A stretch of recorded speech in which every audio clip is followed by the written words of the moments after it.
the coverage of Afghanistan and the attacks that I hear about how poorly it has been set up and going has really gotten to me. When it comes to war, you can always do things better. In hindsight, you know, people who've never been there, people who have been there and been failures themselves, or you know, they are very opinionated on how best this should have done. I want you to listen to Lawrence O'Donnell, because Lawrence O'Donnell hits the nail on the head, and it makes a hell of a lot more sense to those paid generals who are there doing most of the criticizing, etc. Check this out.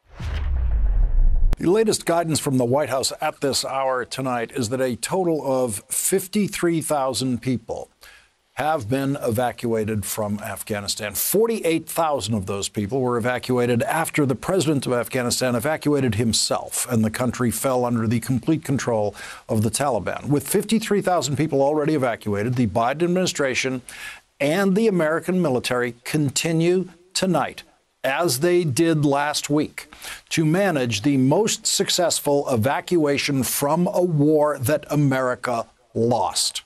And the Washington Press Corps continues to portray that evacuation as a debacle.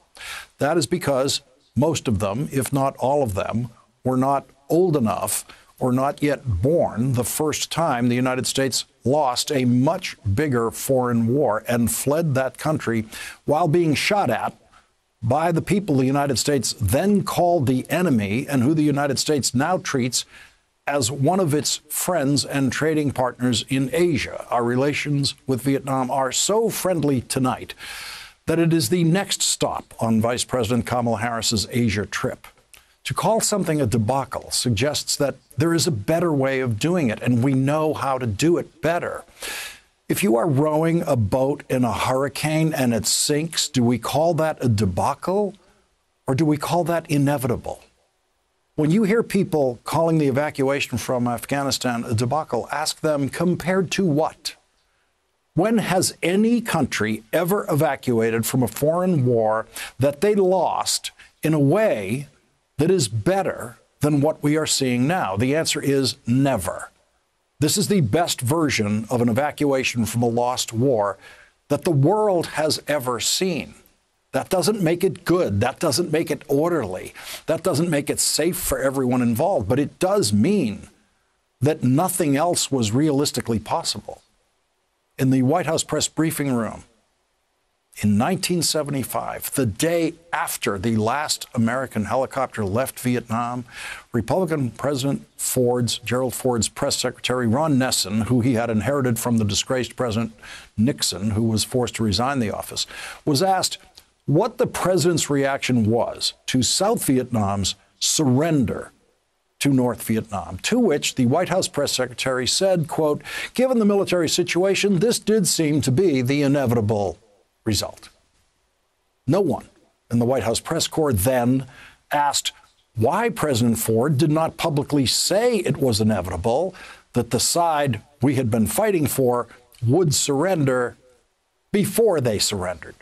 Because the reporters were all adults then who understood that the President of the United States, even if he believed it, could not publicly predict the surrender of the weak government we had been fighting for. Everyone accepted that there would be no complete count of how many people got out of Vietnam at the end of a war we lost. No one in the White House press corps believed they were better at evacuation logistics than the American military. The American news media was not yet in the business of paying generals to come on TV and tell you that they are smarter than the current generals in command, and parenthetically smarter than they themselves were when they were busy losing the Vietnam War or the war in Afghanistan.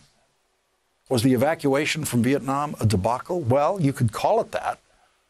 But we all knew at the time every day of our military involvement in Vietnam was a debacle and a moral disgrace. That is what we need to key in on. And I wish more did. Reporting today sometimes creates more problems than they actually instruct or inform on. And that is where we are today. Oh, everybody's singing the song about how badly Afghanistan is going, right? We should have been singing how badly Afghanistan was going for decades now, because we have been wasting our treasures in Afghanistan in lieu of rebuilding our own infrastructure. Instead of putting our investments into the people here in America, we have been blowing monies to give to the different contractors, many of whom these generals are enthralled with. These people, many who are criticized, they are very active in saying how badly things are going. How badly did they screw up when they were there running things? Why didn't they say this is not we knew this would never be a winnable war? Because the one thing that we don't do is go into a country, understand their culture, and try to help them within their culture to be more of a system that supports them all. We don't do that. We go in there and try to create little Americas all over, because little Americas mean that we go over there and we take control.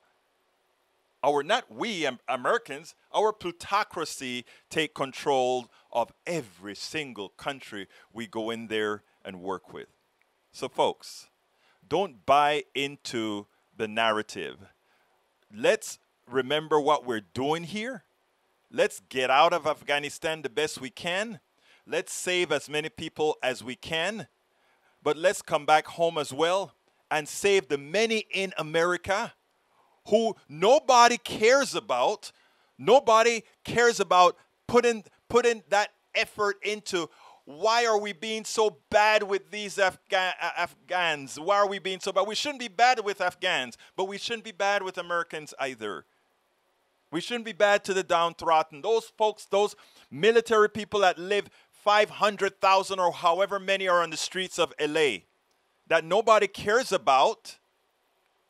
All those millions in America right now that are in dire straits. I don't see the media going and say, why do we have people in the richest country of the world living like this? You see, we have the mouthpieces of the defense industrial complex, the military industrial complex talking. Why?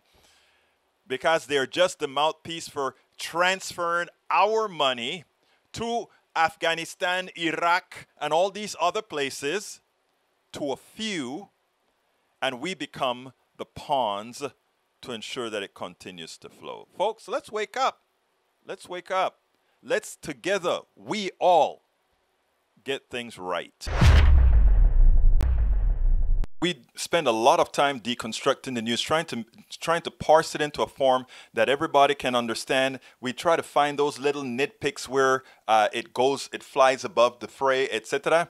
If you really like these videos that we do, I want to ask a big favor. Please go ahead, number one, subscribe to our channel, and number two, please join if you can. Thank you so kindly for watching. Keep watching. Please remember to share. We must populate the entire internet with our progressive message, a message that we know is what most Americans say that they want. So help us, please join.